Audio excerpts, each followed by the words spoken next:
Good morning, everyone. I'm a minute late because I went to go live and realized I left my book upstairs. But we have a beautiful day here in Goose Bay. I went for a walk earlier up on the Canadian side, and I had a job to find a cloud. So I think we're in for a spectacular day, to say the least. So I think the temperature is going up to too hard to bear. How's that? 29, 28, 29, 30, something like that. So it's going to be a super day. So I'm glad you could join me again. I mean, I realize on a day like this where it's so beautiful outside that, nobody really wants to be on their phone or computer or whatever listening to, the virtues. But hopefully people will, and they do, check into it as the day goes along and into the evening. Right? But it will be there for a long time, so we'll always get a chance to have a look. We are working our way to the Family Virtues Guide, and we're on Strategy 4, which is Honoring the Spirit and Parent as Guide. Okay, that's the one we're working on today. I'm Bob, and I'm the Teacher of Virtues Facilitator at the Charles J. Andrew Youth and Family Treatment Center in Cheshire. And I work with the virtues, of course, with adults and children, really, at the center. So today we are looking at create routines of reverence. This very important section as well, okay? Create routines of reverence. You see, the virtues offer a frame of reference, a context for a life lived purposefully and reverently. The Virtues Project approach helps children and adults to access meaning by awakening and touching their sense of the sacred. In our families, we need routines. We need routines of reverence. We need times for silence, reflection, or prayer. Setting boundaries around your own need for reflection time models for children their right to do the same. Okay. Now, in the Virtues program, we actually have quotes from various religions, and I just wanted to highlight those for you. Anyone that has the book, you'll find them on page 273 of the text. And it's the Baha'i Faith, Selected Writings of Abdu'l-Baha, Writings of Baha'u'llah, and Compilations. Buddhism, Christianity, the Revised English Bible, there's quotes from there. Hinduism, the Gita. Islam, the Quran. Judaism, various holy scriptures.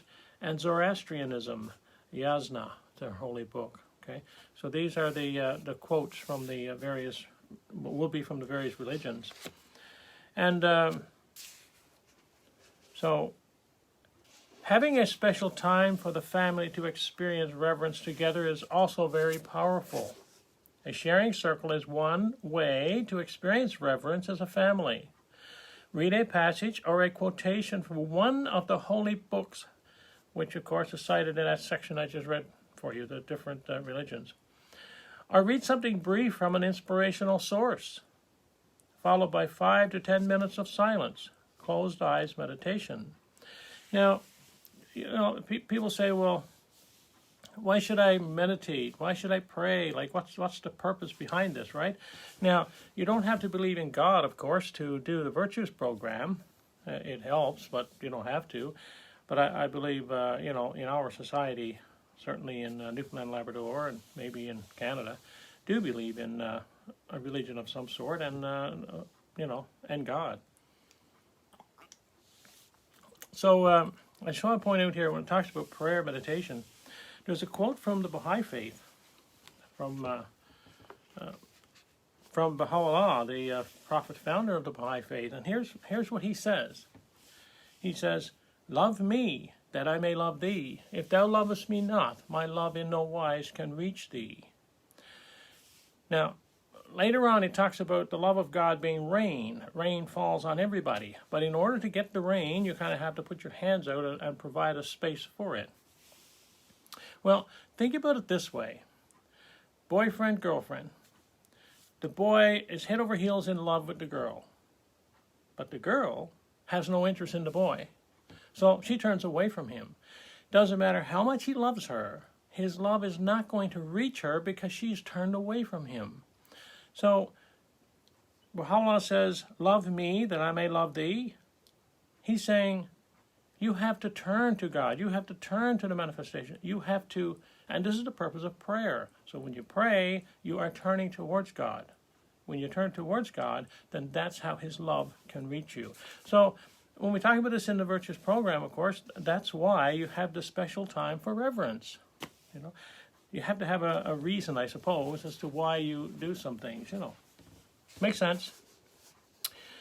You allow each person to share without crosstalk or interruption how that reading and the meditation spoke to them. When each person finishes sharing, the other family members acknowledge the person for a virtue they noticed. Then the next person shares. One family has a special cloth they have embroidered with each person's name around the edges. When they meet as a sacred gathering, they place the special cloth on the floor and sit around it beside their own name. Each person places on their section of the cloth an object which has meaning for them. It could be a book they have been reading, a special toy, something they found outside. They share one by one, and the rest of the family members acknowledge the one who has shared with the virtues they see. It could be a virtue of respect, kindness, courtesy. You know, I in one of the videos I did, I posted the virtues in the comment. One of the practices of the Virtues Project is called a Virtues Pick. In this exercise, people either use the Family Virtues Guide by opening it at random to a virtue or a set of virtues. A set of virtues reminders cards with brief descriptions of the virtues. Now, I don't have that one here with me at the moment. That's upstairs. But using the the Virtues Guide, I'll just close my eyes and we just go randomly. And in this case, I picked the virtue of reverence. So that's the one we're going to do then, after we're finished this little reading here. Actually, it's quite appropriate.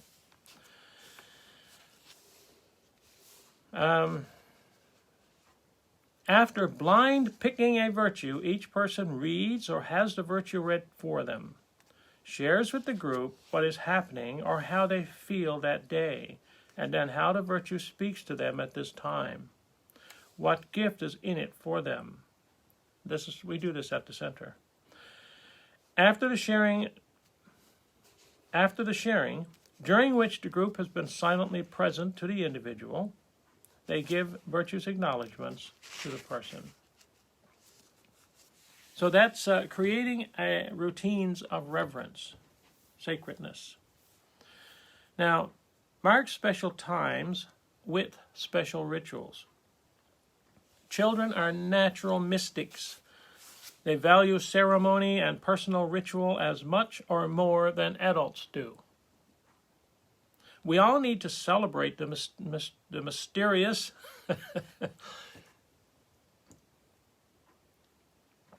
get that word right this time. We all need to celebrate the mysterious and the special.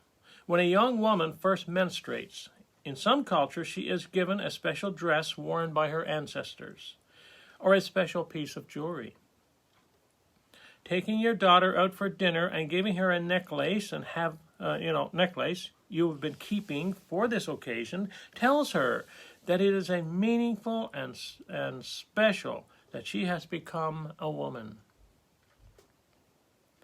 Taking a young man or woman in their mid-teens to a place of natural beauty and sending them out to spend a night alone, not together, it can be a man or a woman, reflecting on their purpose and vision marks the life transition from childhood to adulthood. I know It's special. And I know in the Moravian Church on the North Coast, they have young people's day, they have married people's day, like that. So they take these occasions as very special. Having a ceremony and presenting a child who is going off to school for the first time with a special outfit, or a writing instrument, like a nice pen, pretty little thing, maybe a nice little exercise book, or one of these that with the hard covers that you can write your little diary in. This is important, and it says to them, you are important. These simple ways of supporting the sacred, of honoring the Spirit, are not meant to serve as a substitute for formal worship. However, families of many faiths and cultures who do practice a particular religion find that these intimate practices enhance and personalize the faith experience. Now, I just want to mention, when there's church on Sunday, let's say for Christianity, okay, when they go to church on Sunday, really what they're doing is receiving spiritual food that is meant to sustain them for the rest of the week. So when next Sunday rolls around, they're ready to receive more uplifting spiritual food that will carry them on for the following week. And what we're talking about here is having special times throughout the week which enhances what happens in church. I hope you understand what we're talking about there. Now, the virtue we picked, of course, goes hand in hand with what we just talked about, and it is the virtue of reverence. Here's a quote that comes from Yasna, which is the holy book of Zoroastrianism. May obedience conquer disobedience within this house, and may peace triumph over discord here, and reverence over contempt, speech with truthful words over lying utterance. So whether you're Zoroastrian or not, it's hard to go against that quote. I mean, that's just what we want, right? So what is reverence? Reverence is behaving with an awareness that you are always in the presence of the Creator. You're always in the presence of the Creator. And here's another quote I found in the Baha'i writings. It says, "Behold me standing before thy face." That's Baha'u'llah said that. Behold me standing before thy face. Think about it. If Christ was standing in front of you, how would you behave? If you're about to do something that's inappropriate or something that you shouldn't do, if you pictured Christ standing in front of you, I think you'd have a change of heart, wouldn't you? Right? So, reverence is behaving with an awareness that you are always in the presence of the Creator and that all life is precious. Reverence can be experienced in moments of prayer or reflection. It is treating holy books and other sacred things as very special. The ones we just mentioned there just now, right? Reverence is showing respect. It is being careful to honor the gifts of life, including other people. I read the pages down. The holy books. I read them out to you, and I just lost the little tag that showed them to me. But remember, it said Hinduism, Buddhism, Baha'i faith, Christianity, Islam, Judaism, Zoroastrianism. So all of these have sacred books, okay? And the one in the Baha'i faith is the Kitab Aqdas. So we have to have reverence for all sacred books. Whether you are in a place of worship or spending time in a place of beauty, like nature maybe, Reverence is being still and allowing the wonder you feel to shine through. That's what reverence is. So why should we practice reverence? Reverence is a quality of the Spirit. It allows you to feel the presence of the Creator.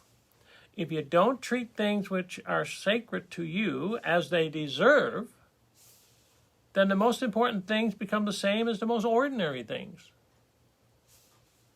If you had no reverence for living things, you would treat them carelessly instead of revering them as part of God's creation. If you are too rushed or impatient, unable to become still and listen to your heart, you miss one of the most special parts of life.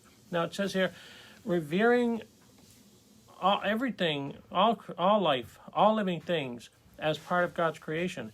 Well, take the hornets, for example. If I come across a hornet's nest in the wilderness, it'll stay there.